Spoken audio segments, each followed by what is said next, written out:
Doors and Windows എങ്ങനെ വരയ്ക്കണമെന്ന് ഇവിടെ കൊടുത്തിട്ടുണ്ട്. ആക്ച്വലി അത് വരയ്ക്കുകയല്ല, ഇൻസേർട്ട് ചെയ്യുകയാണ് ചെയ്യുന്നത്. Insert doors, Windows, ventilators and grills എന്നാണ് കൊടുത്തിരിക്കുന്നത്. അതെങ്ങനെയാണെന്നുള്ള കാര്യം നമുക്ക് ഡ്രോയിങ്ങിൽ നോക്കാം. സോ ഡ്രോയിങ് ഓപ്പൺ ചെയ്ത് നമ്മൾ ലെയർ ഒന്നും ഇവിടെ സെറ്റ് ചെയ്യേണ്ടത് ആവശ്യമില്ല. ഫസ്റ്റ് തന്നെ ഇൻസേർട്ടിലേക്കാണ് പോകുന്നത്. പ്രീ DCRൽ ഇൻസേർട്ട് എടുത്ത ശേഷം അതിനകത്ത് ഡോർസും വിൻഡോസും എല്ലാം കിടപ്പുണ്ട്. പ്രീ DCR ഇൻസേർട്ടിൽ ഡോർസും കിടപ്പുണ്ട്, വിൻഡോസും കിടപ്പുണ്ട്. സോ അപ്പോൾ നെയിം കൊടുക്കുക. ഞാൻ ഒന്നുകൂടെ കാണിച്ചു തരാം. പ്രീ DCRൽ ഇൻസേർട്ട്, ആദ്യം ഡോർസ് കൊടുക്കുക. ഡോർ എടുത്ത ശേഷം നമുക്ക് നെയിം കൊടുക്കാൻ പറയുന്നുണ്ട്. നമുക്ക് ഇഷ്ടമുള്ള ഒരു പേര് കൊടുക്കുക. MD, അതായത് മെയിൻ ഡോർ എന്നാണ് ഞാൻ ഉദ്ദേശിച്ചിരിക്കുന്നത്. അതിനുശേഷം അതിൻ്റെ സൈസ് മാറ്റി കൊടുക്കുക. അതിൻ്റെ വിഡ്ത്തും ഡെപ്തും ഹൈറ്റും എത്രയാണെന്ന് വെച്ചാൽ അത് കറക്റ്റ് ചെയ്ത് കൊടുക്കുക. ഓക്കെ പ്രസ് ചെയ്യുക. എന്നിട്ട് എവിടെയാണോ മെയിൻ ഡോർ അതവിടെ കൊണ്ട് പ്ലേസ് ചെയ്യുക. സോ അപ്പോൾ മെയിൻ ഡോർ പ്ലേസ് ചെയ്തു. ഓക്കെ, അതിനുശേഷം നമ്മൾ അടുത്ത ഡോർ വരയ്ക്കണം. അതിന് വീണ്ടും നമ്മൾ പ്രീ DCRൽ പോവുക. പ്രീ DCRൽ ഇൻസേർട്ട് ഡോർസ് എടുത്ത ശേഷം അടുത്ത ഡോർ ഏതാണോ അതിൻ്റെ പേര് കൊടുക്കുക. D2 ആണ്. D2 കൊടുത്ത ശേഷം അതിൻ്റെ സൈസ് അഡ്ജസ്റ്റ് ചെയ്ത് വെക്കുക. എത്രയാണോ അതിൻ്റെ സൈസ് അത് കൊടുക്കുക. ഓക്കെ പ്രസ് ചെയ്ത ശേഷം എവിടെയാണോ ആ ഡോർ വരുന്നത് അവിടെ കൊണ്ട് പ്ലേസ് ചെയ്യുക. സോ ഇപ്പോൾ ഇവിടെ റൂമിൻ്റെ അടുത്താണ് ഡോർ വരുന്നത്, അത് കൊണ്ട് പ്ലേസ് ചെയ്യുക. സോ ഇനി അടുത്ത ഡോറ് എടുക്കുക.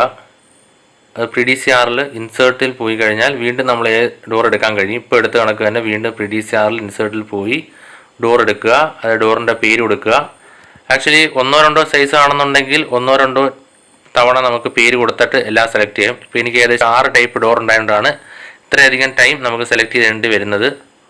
സോ അപ്പം ഓരോ തവണയും ഇത് കണക്ക് തന്നെ ജസ്റ്റ് പ്രീ DCRൽ ഇൻസേർട്ട് ഡോർസ് എടുക്കുക, അതിനുശേഷം പേര് കൊടുക്കുക.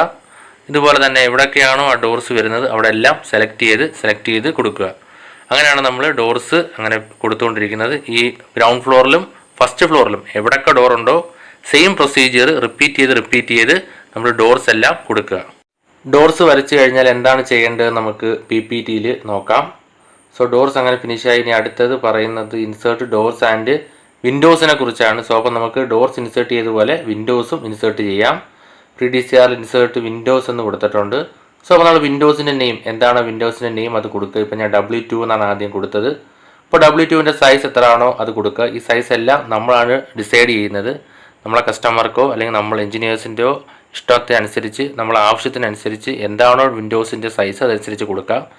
അതുകൊണ്ടുവന്ന് എവിടെയാണോ ഉള്ളത് അവിടെ നമുക്ക് പ്ലേസ് ചെയ്ത് പോകാം. ഇപ്പം W2 എവിടെയൊക്കെ വരുന്നോ അവിടെ എല്ലാം നമുക്ക് ഒരുമിച്ച് തന്നെ പ്ലേസ് ചെയ്യാം.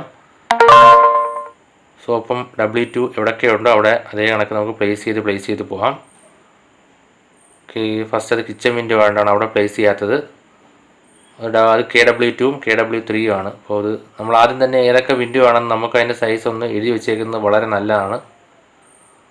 സോ അപ്പോൾ അത് ഗ്രൗണ്ട് ഫ്ലോറിൽ മാർക്ക് ചെയ്ത് കണക്ക് ഫസ്റ്റ് ഫ്ലോറിലും എവിടെയൊക്കെ W2 ഉണ്ടോ അതെല്ലാം നമുക്ക് മാർക്ക് ചെയ്യാം. സോ എവിടെയൊക്കെ ഉണ്ടോ വിൻഡോസ് ഉണ്ടോ അതെല്ലാം ഇത് കണക്ക് മാർക്ക് ചെയ്യുക. വിൻഡോസ് ഇത് കണക്ക് പുറത്ത് പോവുകയാണെന്നുണ്ടെങ്കിൽ ജസ്റ്റ് പേടിക്കേണ്ട ആവശ്യമൊന്നുമില്ല. അത് കോപ്പി പേസ്റ്റ് ചെയ്താൽ കോപ്പി പേസ്റ്റ് അല്ല മൂവ് ചെയ്താൽ മതി. അതെങ്ങനെയാണെന്ന് ഞാൻ ഒന്ന് കാണിച്ചു തരാം. ജസ്റ്റ് അത് പുറത്ത് പോവുകയാണെന്നുണ്ടെങ്കിൽ ജസ്റ്റ് സെലക്ട് ചെയ്യുക. അത് ഒന്ന് മൂവ് ചെയ്ത് എവിടെയാണോ വെക്കേണ്ടത് ആ പോയിന്റിൽ നിന്ന് ഡ്രാഗ് ചെയ്ത് അകത്തോട്ട് അങ്ങ് വെച്ചാൽ മതി. വേറെ സ്ഥിരമായി വരുന്നൊരു പ്രശ്നമാണ്, വലിയ കാര്യമൊന്നുമില്ല. സോ ജസ്റ്റ് ഇപ്പോൾ W2 എല്ലായിടത്തും ആയെന്ന് പ്രതീക്ഷിക്കുന്നു. പിന്നെ അടുത്ത വിൻഡോ എന്ന് വെച്ചാൽ DCR ഇൻസേർട്ടിൽ വിൻഡോസിനകത്ത് ഏതോ W3 ആണ്. W3ൻ്റെ സൈസ് കൊടുത്തിട്ട് അത് സൈസ് എഡിറ്റ് ചെയ്യുക. അതിൻ്റെ വിഡ്ത്തും ഡെപ്തും എല്ലാം കൊടുക്കുക. സോ എവിടെയൊക്കെയാണോ W3 ഉള്ളത് അത് നമുക്ക് കൊടുക്കാം. ഇതേപോലെ നമുക്ക് എല്ലാ വിൻഡോസും കൊടുക്കാവുന്നതാണ്. ഓക്കെ, വിൻഡോസ് എല്ലാം കൊടുത്തു കഴിഞ്ഞാൽ അടുത്ത് എന്താണ് ചെയ്യേണ്ടത് നമുക്ക് നോക്കാം. അതിന് PPT എടുക്കുക. ഓക്കെ, PPTയിൽ പറഞ്ഞിട്ടുണ്ട് അടുത്തത് വെന്റിലേറ്റേഴ്സ് ആണ് കൊടുക്കേണ്ടത്. വെന്റിലേറ്റേഴ്സ് എങ്ങനെ കൊടുക്കണമെന്ന് നമുക്ക് ഡ്രോയിങ് എടുത്ത് നോക്കാം. വെന്റിലേറ്റേഴ്സ് കൊടുക്കുന്നത് മുമ്പ് വിൻഡോസ് കൊടുത്ത കണക്ക് തന്നെയാണ്. പ്രീ DCRൽ ഇൻസേർട്ട് വിൻഡോസ് എന്ന് കൊടുക്കുക. അതിനുശേഷം വെന്റിലേറ്ററിന് V എന്ന് ടൈപ്പ് ചെയ്ത് കൊടുത്താൽ മതി. അല്ലാതെ നമ്മൾ ഡോർസ് വിൻഡോസ് അതിനുശേഷം വെന്റിലേറ്ററിന് സ്പെഷ്യൽ ഇൻസേർട്ട് ഒന്നും തന്നെ ഇല്ല. വിൻഡോസിന് തന്നെ സെലക്ട് ചെയ്ത ശേഷം V എന്ന് എൻ്റർ കൊടുത്ത് അതിൻ്റെ സൈസ് ചേഞ്ച് ചെയ്ത് കൊടുത്താൽ മാത്രം മതി. അത് ഓക്കെ പ്രസ് ചെയ്ത ശേഷം എവിടെയൊക്കെയാണോ വെന്റിലേറ്റേഴ്സ് ഉള്ളത് അവിടെ എല്ലാം കൊണ്ടുപോയി നമ്മൾ V എന്ന് പേസ്റ്റ് ചെയ്ത് വെക്കുക. V എന്ന് പറഞ്ഞാൽ ആ സൈസിലുള്ള വെന്റിലേറ്ററാണ്, അത് പേസ്റ്റ് ചെയ്ത് വെക്കുക. അത് ഗ്രൗണ്ട് ഫ്ലോറിലും ഫസ്റ്റ് ഫ്ലോറിലും എവിടെയൊക്കെ വെന്റിലേറ്റർ വരുന്നുണ്ടോ അവിടെ എല്ലാം നമ്മൾ ഈ വെന്റിലേറ്റർ പേസ്റ്റ് ചെയ്ത് വെക്കുക. ടോയ്ലറ്റിന് വെന്റിലേറ്റർ മസ്റ്റായിട്ടും കൊടുക്കേണ്ടതാണ്. സോ അപ്പോൾ വെന്റിലേറ്റർ ഫിനിഷ് ചെയ്ത ശേഷം നമ്മൾ അടുത്ത എന്താണ് ചെയ്യേണ്ടതെന്ന് PPTയിൽ നോക്കാം. അടുത്തതായിട്ട് വരയ്ക്കാനുള്ളത് ഗ്രില്ലാണ്. ഇപ്പം നമ്മൾ ഡോറും വിൻഡോയും വെന്റിലേറ്ററും ഫിനിഷ് ചെയ്തു. ഇനി ഗ്രില്ല് എങ്ങനെയാണ് വരയ്ക്കുന്നതെന്ന് ഒരു ഡ്രോയിങ് എടുത്ത് നമുക്ക് നോക്കാം. ഈ ഡ്രോയിങ്ങിൽ ഞാൻ ഗ്രില്ല് എവിടെയും കൊടുത്തിട്ടില്ല. സോ അപ്പോൾ അത് സാധാരണ സിറ്റ് ഔട്ടിലോ വർക്ക് ഏരിയയിലോ ആണ് ഗ്രില്ല് വരാറുള്ളത്. അപ്പോൾ അതിൻ്റെ ഓപ്ഷൻ ഇങ്ങനെയാണ്: Pre DCR ഇൻസേർട്ട് വിൻഡോസ് എടുക്കുക.